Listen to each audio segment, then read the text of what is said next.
Hello everyone, मैं हूँ Reena. Welcome back to Reena Gurjar Yadav blog. कैसे हैं आप? आज आपको लग रहा होगा सुबह सुबह रेडी हो कि कहाँ चले। तो हाँ, हम लोग जा रहे हैं होशंगाबाद। अब होशंगाबाद क्यों जा रहे हैं, किस किस के साथ जा रहे हैं, उसके लिए आपको पूरा ब्लॉग एंड तक देखना पड़ेगा, बिल्कुल भी स्किप ना करें। और जिन्होंने अभी तक मेरा चैनल सब्सक्राइब नहीं करा है तो प्लीज़ आप मेरा चैनल सब्सक्राइब कर दीजिएगा, बेल आइकन को ऑन रखें ताकि जब भी मैं नया वीडियो डालूँ आप तक पहुँच सके। तो बस बने रहे एंड तक, बिल्कुल ब्लॉग देखिएगा। जाने से पहले मैंने आयु के कपड़े निकाल दिए हैं ताकि वो स्कूल से आए तो ये पहन सके, वरना आपको पता है कि यदि मैं ना मिलूँ और वो घर में भूकंप ला देता है कि माँ कहाँ है, माँ कहाँ है। और मुझे अर्जेंट जाना है, इसलिए उसके कपड़े रख जाती हूँ। बाद में कोशिश तो करेंगे कि उसके आने से पहले हम लोग आ जाए।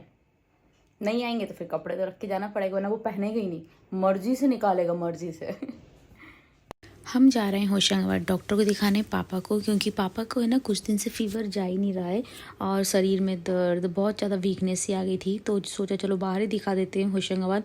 और भाभी के फेस पे भी पता नहीं क्या तो हो रहा है, पिंपल्स जैसे। प्रिय हुआ ना तब से उसको ये भाभी को समस्या हो गई है, तो उनको भी दिखा देंगे। और फिर हम लोग रुके धूम पे नाश्ता वगैरह करने के लिए। और भाग्य को भाभी पहना रही है डायपर, क्योंकि भाग्य ना आज फ्रेश नहीं हुआ था, तो भाभी ने कहा चलो उसको डायपर पहना देते हैं। धूम से स्मार्टी ने पोहे लिए। पापा को डॉक्टर के पास भी काम था और दूसरी जगह भी काम था, तो स्मार्टी वो लोग चले गए, हमको छोड़ दिया था मोनू दी के घर कि तुम लोग कहाँ परेशान हो गए, क्योंकि भाभी को जिस डॉक्टर को दिखाना था ना वो आउट ऑफ स्टेशन थी।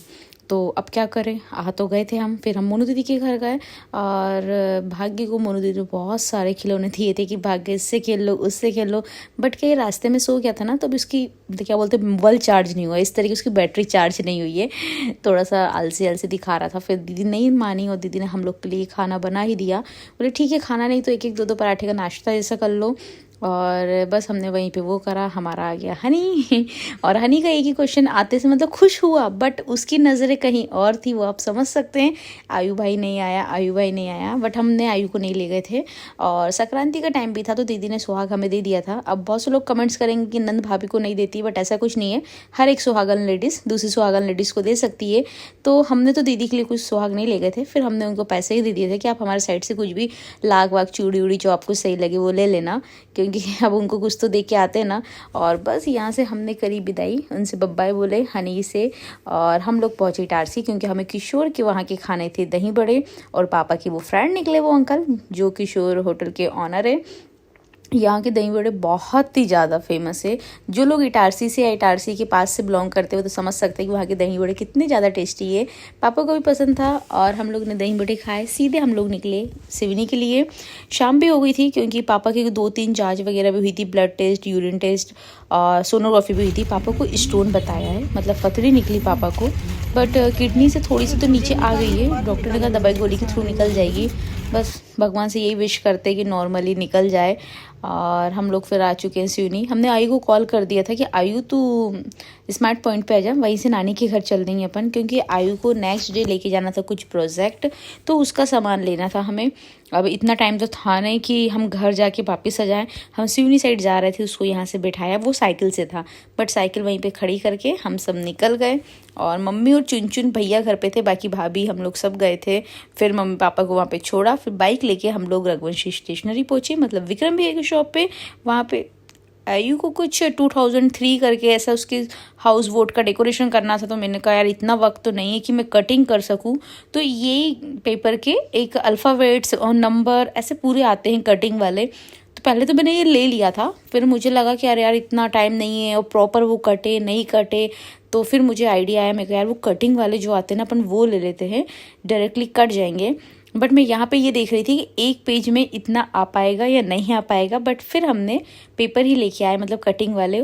और यहाँ पे मैंने चेंज वगैरह कर लिया है, फेस वॉश वगैरह करके। अब मैं सीज़र ईज़र निकाल के आयु के कुछ अल्फ़ाबेट्स, उसमें बहुत सारे अल्फ़ाबेट्स थे, बहुत से नंबर्स नेम भी थे, तो मैंने कहा कुछ जो आयु के काम के हैं वो कटिंग करके एक पैकेट बना के रख देती हूँ। पूरा देने से तो कोई मतलब है नहीं। आयु है ग्रीन हाउस में, तो बस आयु तो आगे बैठा था, कुछ वर्क कर रहा था। मैंने सोचा जब तक मैं कटिंग करके इस टाइप के मैंने ले आई थी। इसमें क्या होता है, अच्छे से वर्ड उनके कटिंग आते हैं मशीन के थ्रू, तो बहुत अच्छे अल्फ़ाबेट भी दिखेंगे। अपन काटेंगे कुछ बड़ा आ रहा, कुछ छोटा आ रहा। और मेरे पास इतना टाइम नहीं था सच्ची बताऊँ, क्योंकि वो मम्मी के घर आने के बाद मैं जा चुकी थी सुचिता के यहाँ। सुचिता थोड़ी सी परेशान थी, इसलिए मुझे उसके घर जाना ज़रूरी था। मतलब उसके भाई की डेथ हो गई थी, कज़िन ब्रदर की, और उसके घर शादी भी है। तो वो बहुत ज़्यादा रो रही थी, तो बस मैं उसके घर गई थी उससे मिलने, तो काफ़ी लेट हो गई थी, रात भी ज़्यादा हो गई थी। तो मैंने सोचा यार चलो आयु को जल्दी जल्दी कटिंग कर करके रख देती हूँ, सीधे वो मैडम को दे देगा और उसका काम हो जाएगा। ऐसा बुरा तो लगता है यार, घर में शादी है और मायके वाले नहीं आ पाएंगे, बट हम हैं सुचिता के लिए। सुचिता है इतनी प्यारी कि उससे तो कोई भी मना नहीं बोल सकता यार, बट दुख होता है, माँ बाप तो माँ बाप होते हैं। और भैया भी है ना यार, कुछ अपनी बीमारी से परेशान भी थे, और पर जो भी होता है ना, भगवान के आगे किसी की नहीं चलती, आप भी समझ सकते हैं। और मैं तो सोचती हूँ एक एज पे ही सबकी डेथ हो तो ज़्यादा बेटर है। चलो छोड़ो, कौन सी बात तो मैंने आपसे निकाल ली है। और सबके साथ बस सब अच्छे भले रहे यार। यहाँ पे मैं आयु का प्रोजेक्ट बना के और फिर थोड़ा सा आज ना फेस की मसाज करूँगी, क्योंकि फेस है ना इन दिनों बहुत ज़्यादा रफ हो जाता है। और मैं तो इतनी ठंड नहीं पड़ रही है, बट फिर पता नहीं क्यों, तो मैं सोच रही हूँ आज मेरे को एक प्रमोशन के लिए बहुत समय पहले आया था बालू हर्बल का फेस ऑयल, उसी से आज फेस की मसाज करती हूँ और उसी से स्मार्टी की भी करूँगी, क्योंकि हर एक चीज़ को ना प्रोटीन मिलना बहुत ज़्यादा ज़रूरी है। और अभी तो स्किन भी, कहीं से भी आओ ना स्किन इतनी गंदी हो जाती है। और अभी मैं क्या कुछ ज़्यादा ही वो कर रही हूँ ना, मेकअप वेकअप भी प्रमोशन के लिए, शूट के लिए, तो गंदा गंदा लगता है फेस। ये इस तरीके का कटिंग करने का था। और मैं रात में सोने जा रही थी और मुझे दिखे जाले, मतलब जाले ना बोलते हुए डस्ट बोलेंगे, दीवार पे डस्ट दिख रही थी। मैं कहा अरे बाप रे, और मेरा मन नहीं माना, फिर तो मैंने झाड़ू उठाई और अपना काम लगा दिया। हालांकि मुझे 1-2 दिन में साफ सफाई करना ही है। हाँ जी गाइस, अभी आपने देखा पहले का क्लिप, मुझे ना जाले दिख जाते हैं, ऐसा लगता है रात में इसको साफ कर दूं। और बोलते भी है कि जाले घर में नहीं होना चाहिए, सुबह अच्छे से साफ सफाई करूंगी। बट अभी तो मैंने उसको हटा दी है, क्योंकि नज़र वहीं वहीं बार बार जा रही थी। और मेरी आइज़ देखो रेड हो चुकी है यार, पता नहीं क्यों, सफ़र में जाऊँ ना तो कहीं यही रहता है।